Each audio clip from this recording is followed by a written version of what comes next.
Poštovani gledalci, dobar dan i dobrodošli u još jednu emisiju Sat. I tu jedno vrlo neobično izdanje naše emisije. Naime, po ovome ovde što vidite, prepoznajete, se nalazimo u jednoj od mnogobrojnih laboratorija Centra za motorna vozila Automoto Saveza Srbije. Ovde u Novim Valjcima radili smo niz neobičnih testova, pa ćemo i danas, samo sa druge strane ovog zida, uraditi nešto što do sada nikada niste vidjeli na malim ekranima. Naime, dobili smo šansu da potpuno novu laboratoriju Centra za motorna vozila koji se bavi ispitivanjem kvaliteta stakala upotrebimo za jedan naš test u kome želimo da odgovorimo na pitanje da li su zamenska vetrobranska stakla istog, lošijeg ili bolje kvaliteta nego ona iz prve ugradnje. A to će podrazumevati da neka od njih moramo da razbijemo. Dakle, bit će to jedno pravo ispitivanje do krajnjih granica posle koga više nemamo šta da vratimo. Ta stakla mogu da se bace posle. Pri čemu oni koji pitaju a šta je sa folijama i oni će dobiti odgovor na pitanje kako to se ponašaju stakla kad imaju zalepljene folije sa svoje jedne strane i njih ćemo da razbijemo. U svakom slučaju, bit će jedna vrlo atraktivna emisija. Dobar dan. Dobar dan. I još jednom veliko hvala što ste nas pustili da vas ometamo u radu i da koristimo vašu laboratoriju, jednu od mnogih. Ali ako možete ukratko pre nego što krenemo sa testovima da objasnite našim gledalcima šta je ovo, kako je ovo mesto? Ovo je nova laboratorija u sastavu AMS Centra za motorno vozilo, laboratorija za ispitivanje stakala. Znači, u pitanju je ispitivanje svih vrsta tehničkih stakala koji se proizvode, a pre svega laboratorija za homologaciona ispitivanja u skladu sa pravilnikom UN EC 43 za stakla za ugradnju na vozilima. Ali odakle ideja da vi ovo sve napravite? Dakle, kod nas nema neke proizvodnje stakala ili sam pogrešio? Pa pogrešili ste. U Srbiji i u okruženju postoji razvijena proizvodnja, staklarska industrija, da budem precizniji, svih vrsta stakala, uključujući i stakla za ugradnju na vozilima, takođe građevinska stakla, brodska stakla. Ne postoji laboratorija, ni jedna u okruženju. Najbliža laboratorija koja može da vrši ovakve ispitivanja nalazi se u Nemačkoj. Moram se zahvalim, dakle, to što trošite vreme, a nas ovo je zaista za nas velika ekskluziva i za naše gledalce, ali mislim da je vreme da krenemo sa testovima i sa onim što svi čekaju od početka emisije. Tako. I evo nas polako stižemo do naših ispitivanja, a ovde sa nama je gospođa Jadranka Nikolić, tehnički rukovodilac, ja bih radio rekao šef ove laboratorije od ispitivanja stakala. Jadranka, kakve vrste testova, šta vi radite staklima da bi mogle dobiju homologacionu oznaku i da bi smela da se prodaju? Upravo kao što ste rekli, radimo cijel skup homologacijanih ispitivanja. Ta ispitivanja podrazumevaju više grupa testova ispitivanja. Jedna od grupa testova ispitivanja je otpornost na dejstvo okoline. Znači, staklo mora biti otporno na temperature koje su ispod nule, znamo jer će tako u realnosti i biti izložena, na temperature koje su 40, 50, 100 stepeni i na visoku vlagu. Dakle, sve to ovde u ovim malim, kako bih nazvao, pećima, ne znam nije kako se tačno zove, ali vi tu ne možete da stavite celo staklo, evo ga, autobusko staklo, kako vi ovo staklo ispitate, evo tu? Jedan način uzorkovanja je da proizvođač dostavi celo vetrobransko staklo, iz kog mi sečemo uzorak veličine koje je propisao pravilnik broj 43.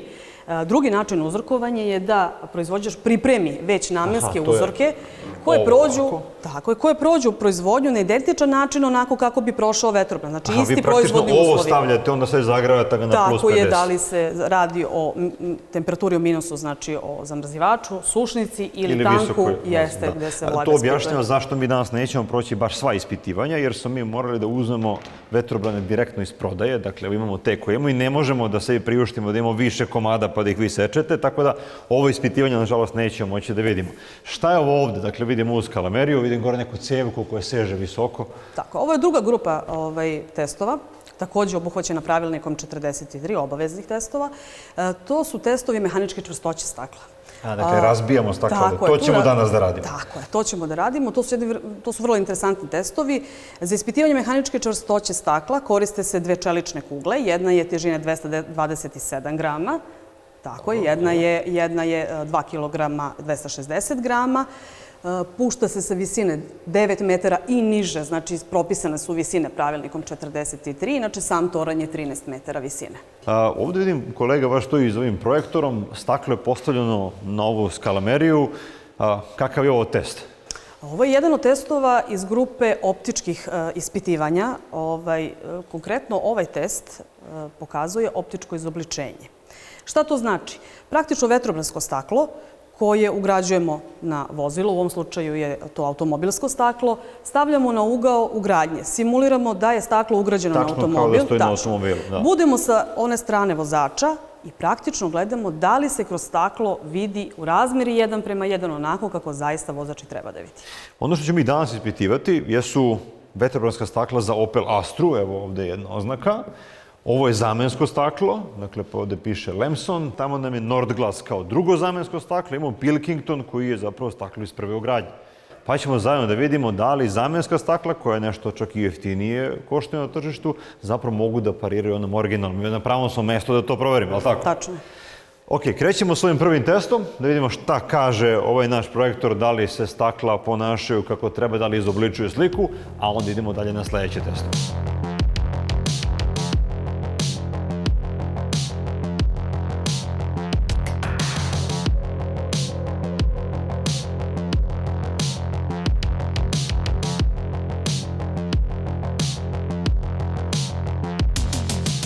I kakvi su rezultate? Vidimo, optička ispitivanja su završena. Šta je zaključak? Zaključak je da sva tri uzorka zadovoljavaju zahteve pravilnika broj 43 prema kome se ispituju. Dakle, sva tri su prošla, zaslužila su svoje homologacijne broje. Da li postoje neke razlike između njih gde možemo da ih nijansiramo ili se samo kaže prošlo i nije prošlo? Pa u ovom slučaju ne možemo da kažemo, zaista su sva tri uzorka zadovoljila zahteve. Ali to su laki testovi, ništa, samo se vidi kroz To je staklo. deo testova, Sad idemo naravno. na ovo ozbiljnije. Tako je. Šta je ovo ovde? Ovde ćemo posljednje. očigledno da slomimo ovo staklo, dakle to je Točno. jasno. Kako to radimo i šta je rezultat ovog testa? Ovo je test modelom glave, ili manekenom. To je ovo, dobro. Tako je, destruktivan test. Test koji simulira Ovo je teško. praktično bezbednost vozača. Koliko je kilograma ovo? 10 kg, oko 10 kg. Teško, dobro. I glava i ramena, sve je tu. Sve, Znači, tačno. simuliramo vozača koji udara u staklo. Tako, to je jedan deo ispitivanja na ovom testu, drugi deo je kvalitet laminacije. Sad, kako vi ovo stavite ovde, kako Pomoću zakačite? magneta, znači ovde zakačite. Evo, tako. To stoji, smem da pustim, a? Tako je, toza se namesti. Dobro, neće mi Eto, padati. tako. Ali ovo su više nisko tu, kad padne, neće tako. ništa da bude. Naravno, ništa se ne radi sa ove visine.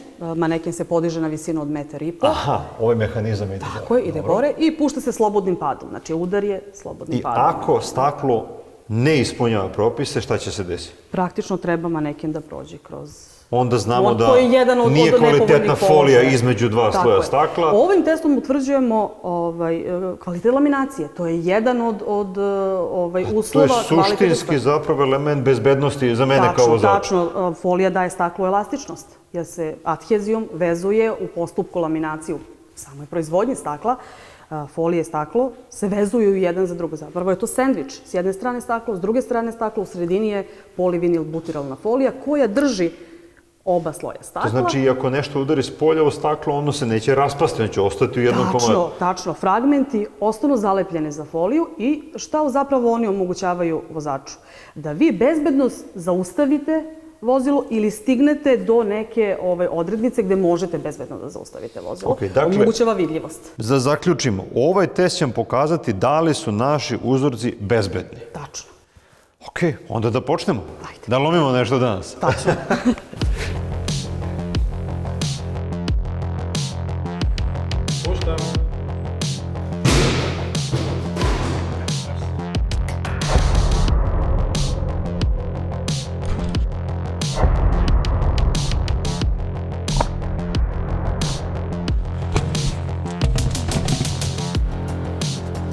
I ovo možemo da okarakterišemo kao uspešan test, pošto glava nije prošla kroz Tačno. staklo. Tačno. Mada deluje da je ovde stvorila se mala rupa. Vidite ovde kako izgleda. Tačno. Jeste se stvorila mala rupa, ali ovaj test je zadovoljavajući. Praktično lom je dobar. Nema površinske, znači ove delaminacije, što to znači da komadi stakla Nisu se se odvajaju odvojili, da, tako od da. folije, folija drži, što znači da ste vi u ovom momentu imali sudar ili udar nekog objekta sa strane u vetrobransko staklo vozača, ne bi vozač bio povređen. Ok, idemo sad da slojimo i druga dva stakla da vidimo da li prolaze testove, a onda se selimo da ih tamo ocenimo na skeneru. Naravno. Idemo.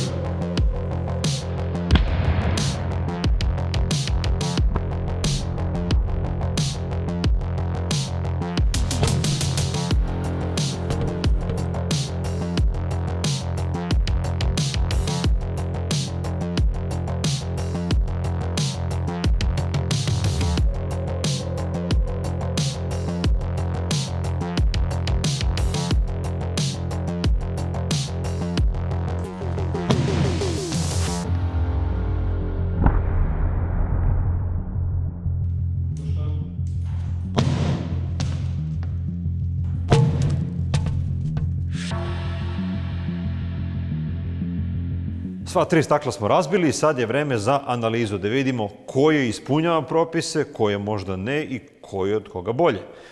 Ovo staklo ovde koje imamo na postolju, rekli ste mi da ima problem, da nije idealno. O čemu se radi?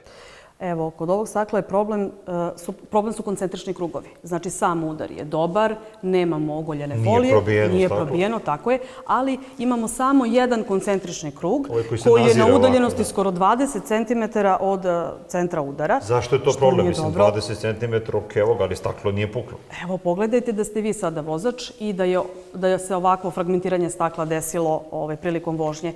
Tu su noževi, mi to tako zovemo ove dugačke fragmente, noževi ili sablje, koje bi zapravo vozača, suvozača mogli da povrede.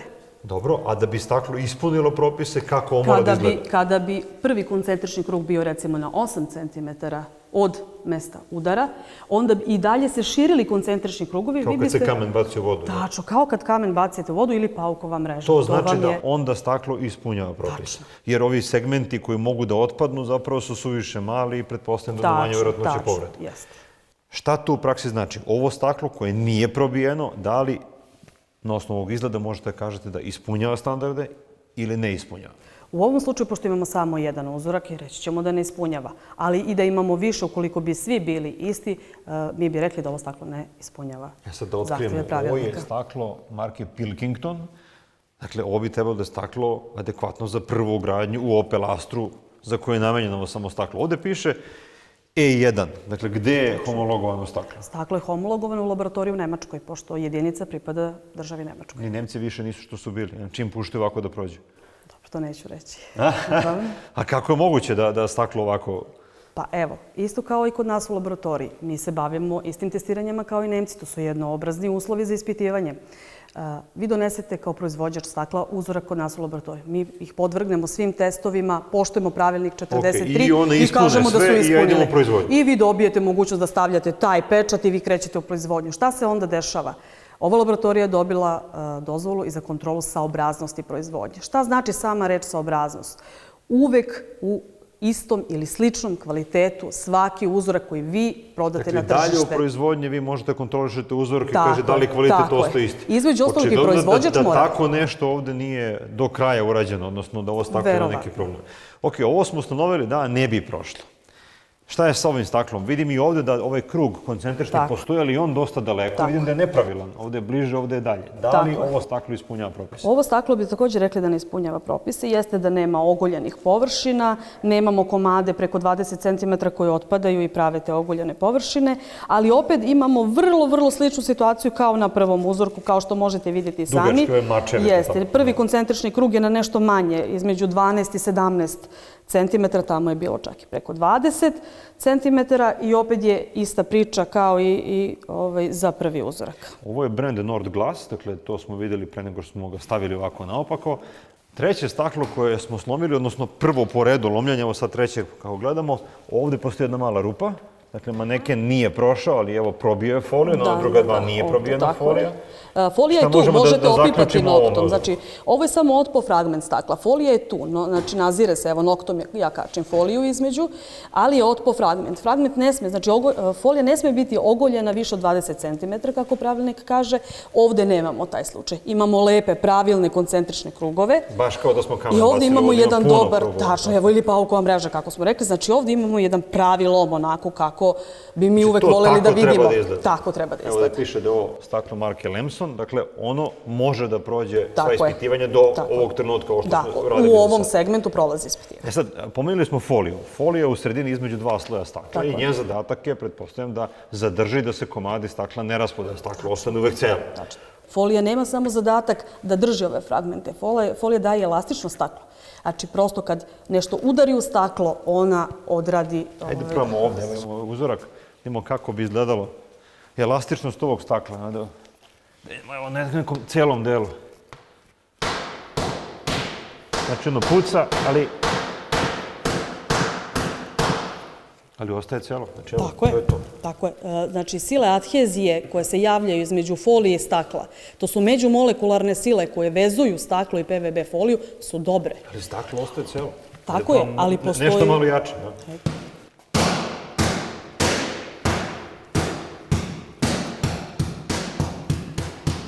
Ovde smo ga usitnili.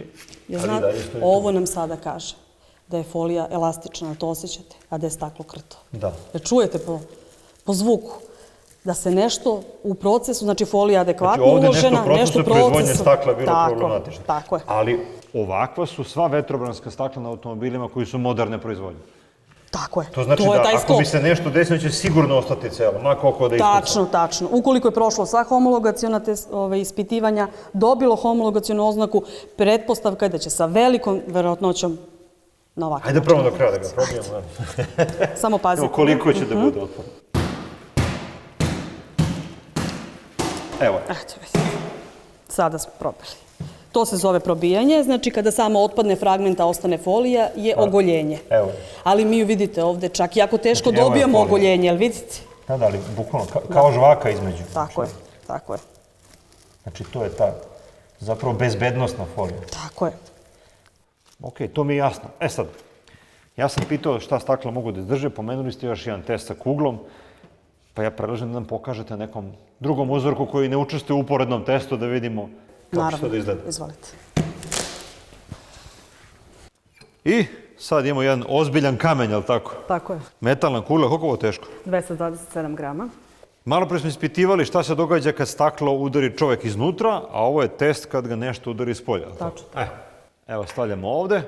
Kuglu ćemo da pustimo sa koje visine? 8,5 metara. Dakle, skroz gore ide tunel, dobro. Tako, A ovo je staklo zamagljeno ovako? Ovo je staklo koje je bilo izloženo komori na minus 21 stepen. To je deo testa otpornosti stakla na dejstvo okoline. Znači, Ovo je jedan od uzoraka vetrobranskog stakla, kao što ste pričali na početku. Da smo doneli i mi naše isečene, mogli bi to da je vidimo. Obično slojevito vetrobransko staklo. Ok. Ako staklo ne prođe test, šta ćemo vidjeti ovde? Rupu. U suštini, da bi staklo zadovoljilo test, ne sme da se desi rupa, ne sme da se desi odvaljivanje ni jednog komada stakla i ono što je možda najbitnije je ono što ćemo vidjeti ispod. Ništa, hajde da probamo ovo pa ćemo da pogledamo ispod. Šta? Sad oprema.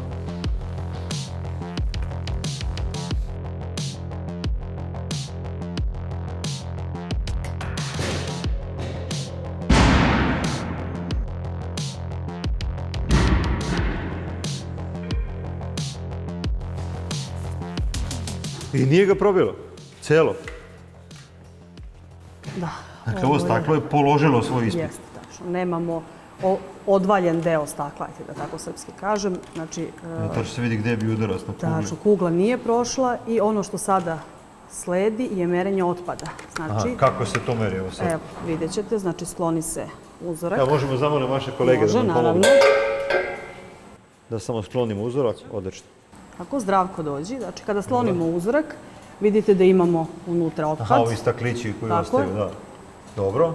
I onda šta sa s tim? Brojite jedan po jedan. Ne, nego merimo težinom. U Ajde ovom da slučaju vidimo merimo kako to težinom. izgleda. 7 grama. 7 grama je, dakle, ostatak. Tako je, znači, I koliko je dozvoljeno da bude? to je dozvoljeno. Dozvoljeno To je do 25. dozvoljeno, tako. Do 25 grama sme da bude ostatak. Za I... ovu vrstu ispitivanja, znači 25. sad, ovo je jedno od destruktivnih ispitivanja. Tako. Imamo još jedno veliko iznenađenje koje smo obećali na početku. Da vidimo kako izgledaju stakla sa i bez folije kad se razbiju i šta se s njima događa, da li oni ispunjavaju ovakve propise. Idemo da vidimo. Ajmo da probamo. A sada je došao red na ono što smo obećali na samom početku, da vidimo da li postoji razlika između stakla na koje je nalepljena folija, ono zatamljena, i stakla na kojoj te folije nema. I zato smo došli ovdje u dodatnu prostoru gdje ovaj skener koji smo također pomenuli. Evo, imamo dva uzorka, ali zašto ovdje stoje dva stakla zajedno zalepljena kao i ovdje? Znači, u čemu se radi?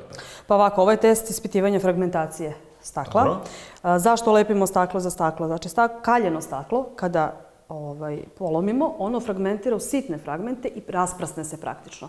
To je ono automobilu kad vam pukne slako pa se sruči dole. Da to su bočna To su stakla ta koja bočna nemaju stakla, foliju u tako je, sebi. tako je. Da bi mi mogli da analiziramo lom, mi moramo to staklo da zaustavimo na jednom mestu i Aha, da... i onda praktično drugo isto, tako staklo stoji kao podloga. Tačno. Ovo dozdo staklo drži fragmente po sredini, a okvir selotep folijom izlepimo i praktično ne damo im da se rasprsu. Ovo nam je staklo bez folije, prirodno tonirano, dakle fabrički, Tako. a ovdje imamo zalepljenu foliju Naknadno koja zalepljenu. je atestirana, sertifikovana, dakle ona koja je legalna da se zalepi. Ok, sad ostaje da razbijemo i da vidimo rezultate. Ko je bolje? Dakle, isti auto, ista stakla, jedno s folijom, jedno bez.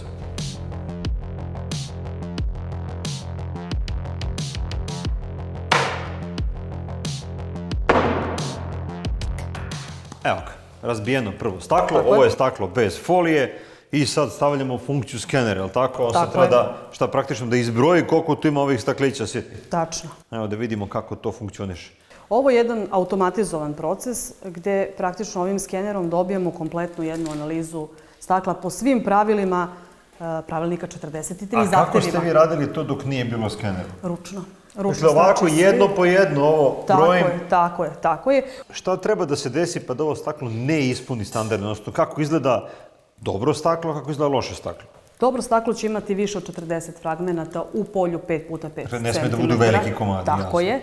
Ne smemo imati sablje ili noževe koje smo već pominjali. Tako je, znači ovdje su sve sitni. To je fragment koji je duži od 100 mm, odnosno 10 cm. Deluje na prvi pogled tačno tako. I ne sme imati fragment koji ima površinu veću od 3 cm. Aha, znači ipak je... Tako je. Ideja da bude što manje. Tako je. Ok, šta smo dobili kao rezultat? Šta kaže ovdje? Ovdje smo dobili staklo koje ne zadovoljava zahteve pravilnika 43. Znači ne ispunjava, jer je nađen veliki komad ovdje. Tako, znači imamo, sada znači tačno otvaramo delove...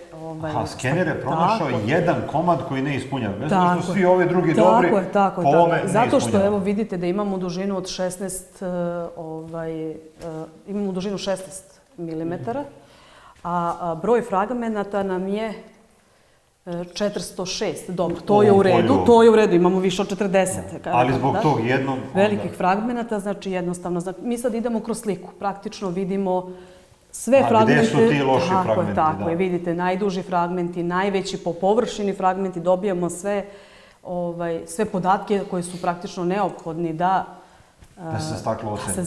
Sad ćemo da vidimo šta se događa kad imamo staklo sa folijom. Da li ona poboljšava ili pogoršava karakteristike ovog stakla za koje već znamo da je problematično. Su ovo stakla sve sa jednog te istog automobila. Tako je.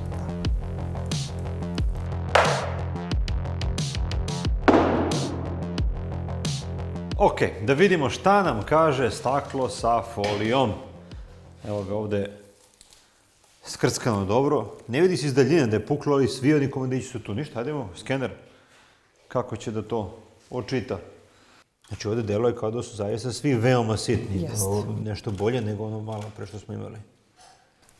Šta kažete vi? Na izgled deluje da će ovaj uzorak stakla zadovoljiti zahteve za kvalitetom fragmenta. A to samo znači da folija staklu nije smetala, mogla je samo da mu pomogne. Ovom staklu naravno da ne. Kvalitet kaljenja je ono što utiče na fragmentaciju stakla. Zapravo folija ne može da promeni kvalitet stakla, može da promeni propustljivo svetle ili refleksiju, ali samo kvalitet stakla ne može da promeni. Ne može da promeni, tako je. Skener je rekao da je ovaj uzorak prošao testiranje po svim pravilima. Znači ima više od 40 fragmenata u polju 50x50 milimetara. Evo još jednom da tu upalim. Izuzimajući delove za brojenje. Ali to su nam stakla sa identičnog automobila, kad je ovo jedno s jednih vrata, drugo s drugih vrata. Da probamo još jednu sitnu stvar, samo da rastavimo ovaj uzorak, pa ćemo tamo da pokažemo još nešto. Ajde. A ono što smo htjeli da pokažemo jeste kako izgleda lomljenje stakla kada nije u pitanju uzorak dvostruki, nego evo ga, jedno staklo sa folijom i jedno staklo bez folije. Šta će se desiti? Jel možemo da pokažemo? Idemo, lovimo prvo ovo sa folijom. Dobro, bez folije. Stvari se malo se odmaknemo još, ko zna šta će da se desi ovako na daljinu. Opa! Dobro, rezultat je sasvim jasan. Dakle, bez folije i sa folijom. Znači, folija ne može da šteti. Ako je kvalitetna, ako je sertifikovana, može samo da koristi. Jedino to može da zaključimo. Šta da vam kažem? Sve je očigledno.